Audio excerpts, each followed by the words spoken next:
Recently, Tucker Carlson interviewed Dave Ramsey on his show. Dave Ramsey is a well-known figure in personal finance. I listened to the interview. I was impressed. We're going to talk about that interview today, right here on Wealth Talks.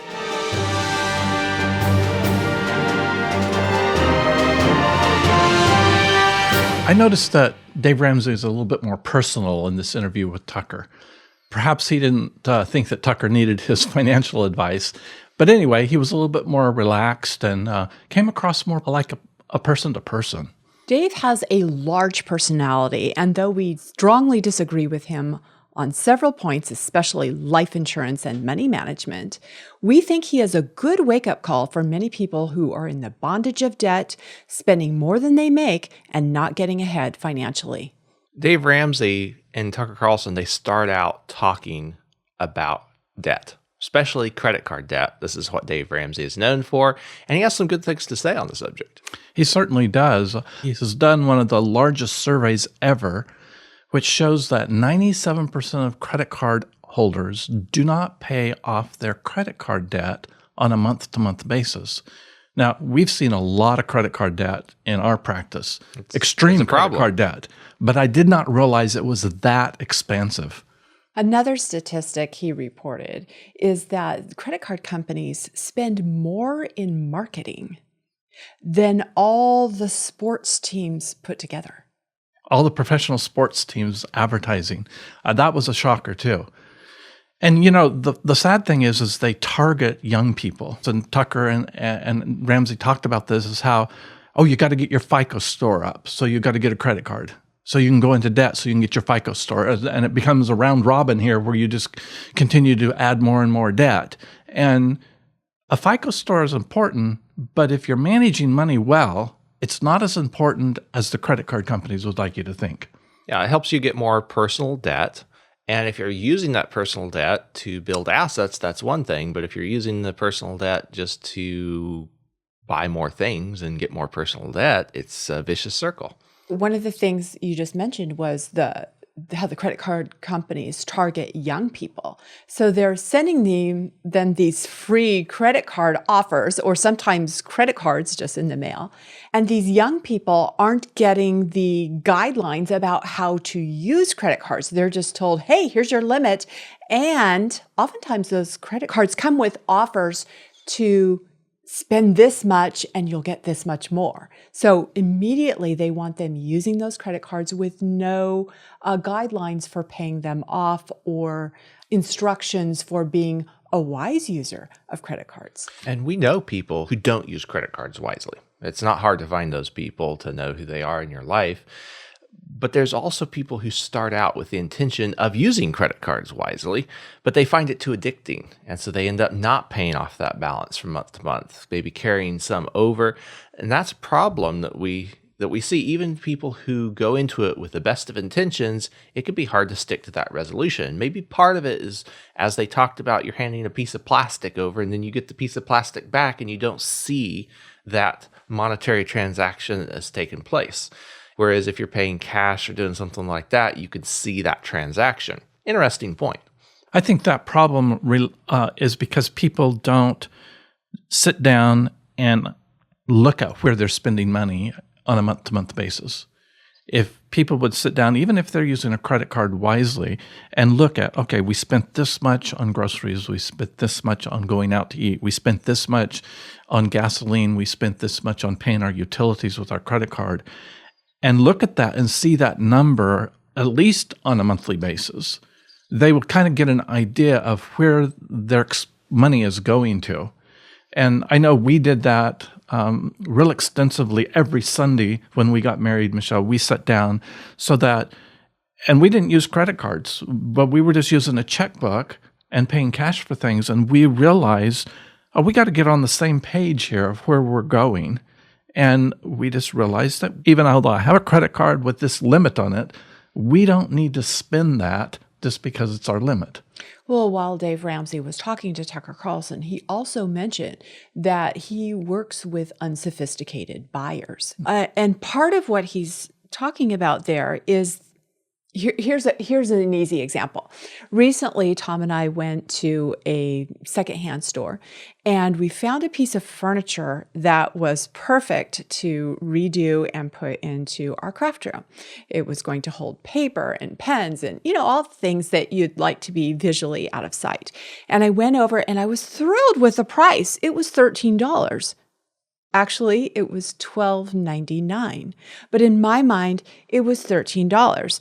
When the guy in the store helped us load it into the pickup, it was in a couple bulky pieces. He loaded it in and he said, "Wow, this is a great deal. It's only $12." And I actually jolted and had to look at the price tag again. No, it was $13. But I'm a little more sophisticated buyer. I'm not falling for those things. I'm already rounding it up, realizing it's $13. And you might say, hey, that's only $1. But you do that over a lifetime, it adds up to a lot of money. And that's just a little way in which I have been able to train myself to become a more sophisticated buyer. Another thing Tucker and Ramsey talk about is that if taxes, our income taxes, had to be paid at each paycheck, and we had to take that money out of the cash that we got to pay, then people would revolt. I remember working at Kmart when I was going to college, and you would walk down the center aisle to the left and back to the payroll office, and they would pay you in cash. And they did that on purpose because you could walk out of that store any way you wanted to. And with all that cash in your hand, people could filter through the store and pick up things they wanted and pay cash as they left. Very smart move by Kmart. But if we had to pay our taxes right then, people would realize how much of what we're working for is for the government. And it's the same idea of playing with plastic. We don't really see the money transferring hands. And so it adds up if we're not doing our own math on the side and making sure, are we in our budget? Are we out of our budget? Are we spending more than we're making? Or are we keeping some for a rainy day? And some people don't have that discipline to be able to sit down and look at that. Some people that could have the discipline don't do it. Dave Ramsey talked about his personal bankruptcy, and the journey that he went through gave me a lot of respect for where he has come from and where he is today. But back in those days, he felt like he needed to drive a Jaguar for his personal image. And so he did. And then when the bankruptcy happened, obviously he was humiliated when he had to lose that car and then drive a junker for a long time. But that, he went through that process and realized that wasn't a smart move to have bought a Jaguar at that point in his life. And he had to do that for his image. And there are people who have to buy fancy cars for their image, but sometimes people just need to go to Starbucks and hold a Starbucks cup, arrive with a Starbucks for their image. But if they will think about how much that Starbucks costs them and how much more they have to work or what that could be financially, then maybe they would start to think differently about how much that Starbucks is costing them. And what we've always said is that if you need that Starbucks, if that's something that you really need, then you find some other area in your life that you don't need as bad so that you're not doing both and going into debt over it. Mm-hmm. Because getting out of debt, and like you said earlier, Dave Ramsey works with unsophisticated buyers. He admits that. And that's really good because he's working with people that don't understand how money works. And so debt to those people is always unperforming debt. And later on in the podcast, they talked about debt. They talked about several kinds of debt. They talked about student loans. They talked about mortgages. And Dave acknowledged that not all debt is the same. If you have a low interest rate mortgage, he views that a little bit more as a financial tool. He still encourages people to get out of that. But that's more how Warren Buffett, for example, views his taxes. He views it as a money management tool. Sometimes he waits to pay his taxes when he's earning more somewhere else. He's willing to carry that debt for a short time. And that's the same way that we can use personal debt if we manage it wisely. And that's a big if. Carries some important discipline elements there, but it is a way that we can wisely manage money.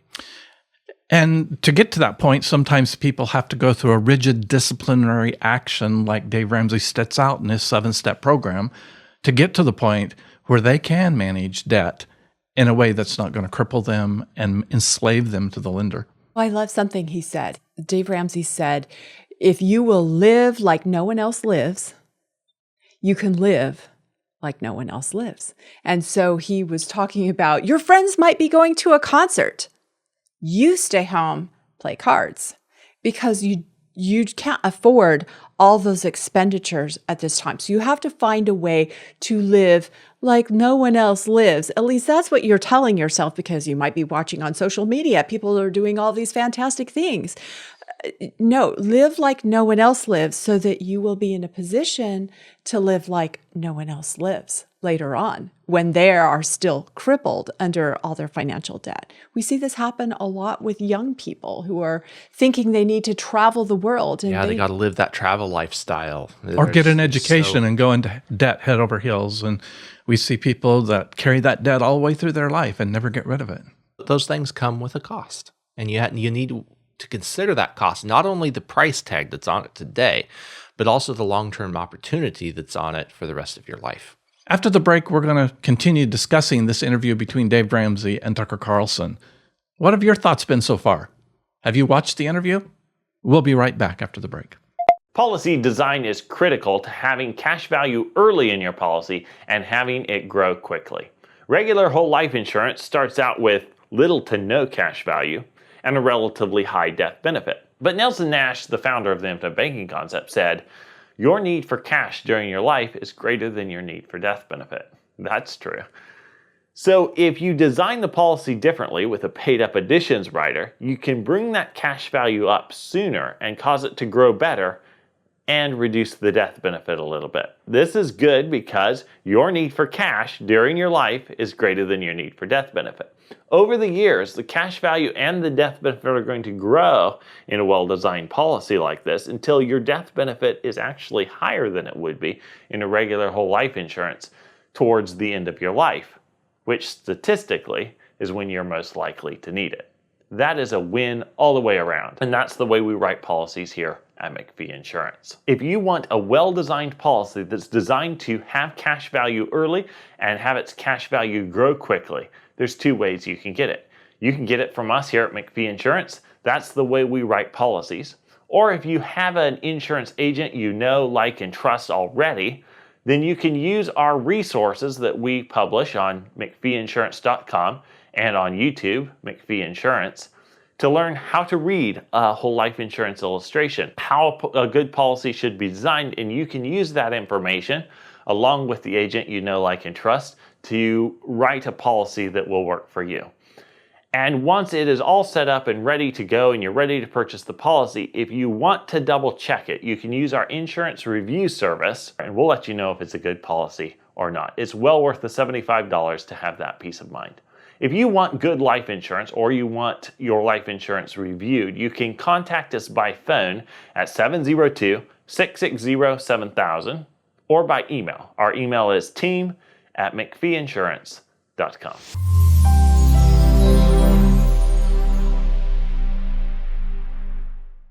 I think the thing that impressed me most about this Dave Ramsey, Tucker Carlson interview was how Dave came across more personable and genuine, not the big attitude that you see on his show. John, I wrote an article over 10 years ago that went through peer review, and it's still on our website today about Dave Ramsey and his plastic surgery. It's a picture of someone cutting up their credit cards. Dave says that people cry even when they do that because they're so attached to that credit card. And, you know, in that article, I talk about 90% of what Dave talks about and discusses, or even more, I'm in 100% agreement with him. People need to stop spending more money than they make. It's just real simple. And they need some set of guidelines to get out of that because they are enslaved. There's no doubt about it. We see people in huge credit card debt. And when we say huge, it doesn't necessarily mean that it's huge for us or huge for someone else. You know, someone might have $1,500 on their credit card, and it could be huge for them depending on how much money they make and where their mindset is. Others could have $50,000 on credit card and say, "Oh, I've got it completely under control. We're going to pay this off and such and such and such." So everyone's different. But what came out most important to me in this interview was Dave Ramsey works with unsophisticated buyers. He's working with those people that are just on the edge of going under, and that's just admirable. One of the things he mentions is that when someone has been in debt, they can have a plan to get out of debt, but they need to have a change in their mindset and in their spending habits. We see this all the time ourselves. We help people get out of debt, and if they haven't changed their spending habits, they're right back in debt again. It's just like the dieter who loses a bunch of weight and then gains it all back because their habits didn't change. You have to change your habits. The other thing I liked in this interview is Dave Ramsey quoted scripture frequently. And that's important because we've always said if you read through the book of Proverbs and you read through the Gospels and the letters that Paul wrote to the churches, there is a huge amount of financial advice in there.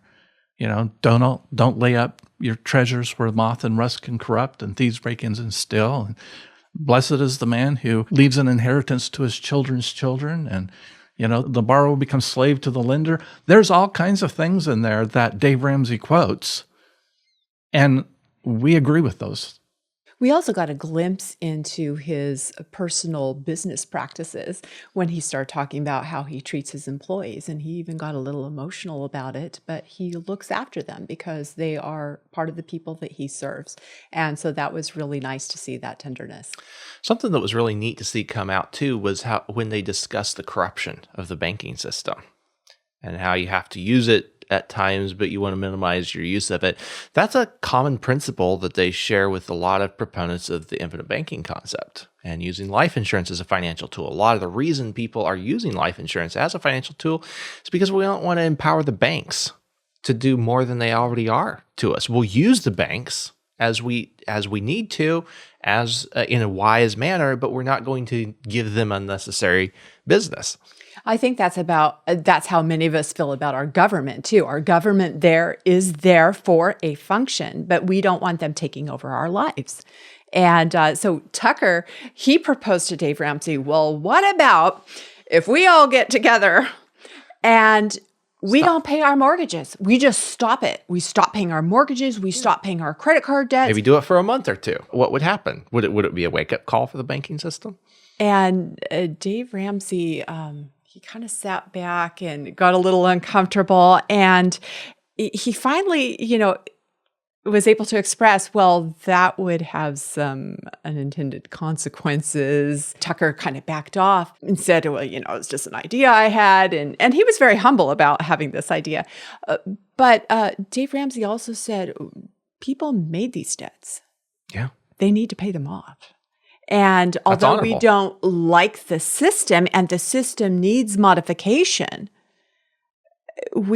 people have an obligation to pay the debts they created. At the same time, Dave Ramsey came out and blatantly said, the banks are loaning your money. He understands that. He understands that. And that's exactly the concept behind the infinite banking concept, is that the banks are using your money. Why don't you become your own banker? And that's what we help people do with the life insurance. So we aren't empowering the banks as much as they would like to be empowered. We're not becoming their slaves. We are taking charge and we are being our own masters and the good stewards of what God gave us. Sometimes when people take such a hardline position, it's because they have a problem with something themselves. And so they have had a problem in their past. So they set a hard line and they're not going to cross it. I think that hard line is getting into personal debt for Dave Ramsey. And so he doesn't want to cross that hard line in any way, shape, or form. But if you think about it, most financial transactions in one way, shape, or form, sometimes it's an even exchange. But sometimes, let's say you're investing in a mutual fund, for instance. Isn't that kind of like a loan to the mutual fund company that they're then investing for you, and you have an ownership in some of the profits that are coming from that fund? That's very similar to, let's say you fund the life insurance policy with your savings. You could take a policy loan, but you have an ownership interest in the mutual insurance company. How is it all that different? Well, those are things that we disagree with Dave Ramsey about because we see the value in doing that. But he's teaching a group of people that don't have dreams and plans to be anything other than debt-free. And that's fine. That's an important role. But we focus on people going beyond that. We still work with people that just need to get out of debt, but we want them to move beyond that and be able to experience how to manage money and how to be a better steward of all the things so that, like the scripture says, if you're faithful in little, you'll be faithful, put in charge over much. Something else I agree with Dave Ramsey about is marriage. I've heard a caller before call in and say, what if I'm married? Should I have separate checking account for my husband? And he says, no. When you enter a marriage, it is not a partnership. You are one. And so your money is now our money. It's not my money, his money, her money. It's our money. If there's only one income, it's our income. So I really appreciate what he says about that because, scripture says the two shall become one. Their money should be one. They should discuss the handling of the money together. They should not view that one person is making the money, so therefore that's the person who spends it. No. It's joint. It's together. And that's something that we talk about quite a bit in A Biblical Guide to Personal Finance. In fact, many of the principles Dave Ramsey talks about, we just kept thinking of this book that we had written, Biblical Guide to Personal Finance. You can get that. We'll have the link below. And beyond marriage, it's a family thing. I think finances are not talked about in family as much as they should be. Somewhere along the line, money became taboo to talk about. And yet, I think it's real important that you include your children in money matters. Not that you have to give them all the details when they're young, but to teach them responsibility and how to manage the money that does come through their life in a way that doesn't make them materialists, but lets them focus on what is the purpose of money. And that happens with, for example, you don't always have to go to Disneyland or take a cruise or fly somewhere for on vacation. We're going to have something right here at home that's very fun and pleasurable to do, and we can be frugal so that later on we can take that cruise. Well, it's like you're the breadwinner in our family, and I stayed home with the children. But my role wasn't just to stay home with the children. My role was to practice home economics, to take the money that you made and to use it in a way that was beneficial for our needs. Not that I was the only spender, not at all, but to create a home with our home economics that we were content with our money. We had great meals. We had great activities, things to enjoy on our budget. Dave Ramsey said, you don't go to the concert, you stay home, play cards. Well, we could create entertainment in our own home that we could be content with. And that's practicing the home economics. Yeah, I remember you would Zoom us. We were Zooming before Zooming was a thing. All right, so now you got to tell people what Zooming is. So Dad would lay on his back on the floor, and we would walk up over his head, and he would pick us up and turn us over and let us roll off of his knees. We called that Zooming. There's all kinds of things we can do to have good entertainment without having to spend money. And when we're in a position where we're trying not to live like everybody else so that we can live like nobody else, we need to be frugal and we need to be aware of, there's just a certain amount of money that's coming in right now. And we need to make sure that we're not putting ourselves and jeopardizing our future. Once you can exercise the discipline to stay on budget, once you can exercise the discipline to pay off your credit cards every month, it opens up a new world of options, because if you use a credit card, you tend to get better fraud protection than if you're using a debit card. And if you're able to think about your taxes like Warren Buffett does, if you're able to think about different options for using personal debt to acquire assets in your life. Having the personal discipline to manage all of those things and keep them in balance is going to be critically important to your financial success. I remember Nelson Nash, the author of Becoming Your Own Banker and the Infinite Banking Concept, said that you need to get away in a corner with yourself and the Lord and really talk about what are your needs and what are your desires. And you need to focus on your needs and make sure those are satisfied before you go after some extravagant desire that you have. And I think that really just boils down to being content.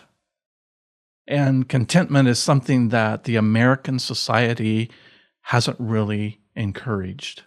It's I want it now, I'm going to get it now, immediate satisfaction, regardless of what the future holds. And a lot of contentment has to do with being grateful for what you already have and the position that you have in life. And I'm not a huge Taylor Swift fan by any means, but here a few weeks back, she was entering the Chiefs Stadium to watch her boyfriend play football. And the guards were saying, get back, to all the people that were crowding around her.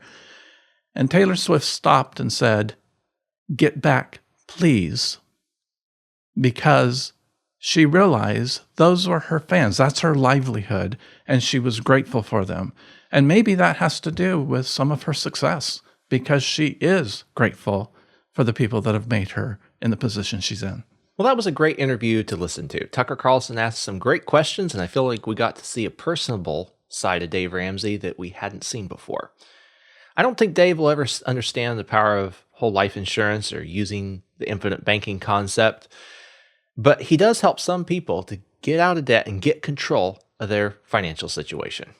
Once someone is in control of their financial life, we hope they will continue to learn and grow, become better money managers, and even start a financial legacy in their own family.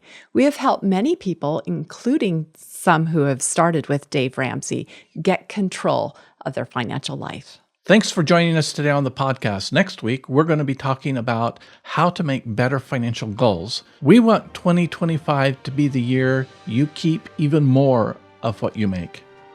Grow your wealth and have financial peace of mind. We're going to talk about how you can accomplish that right here next week on Wealth Talks.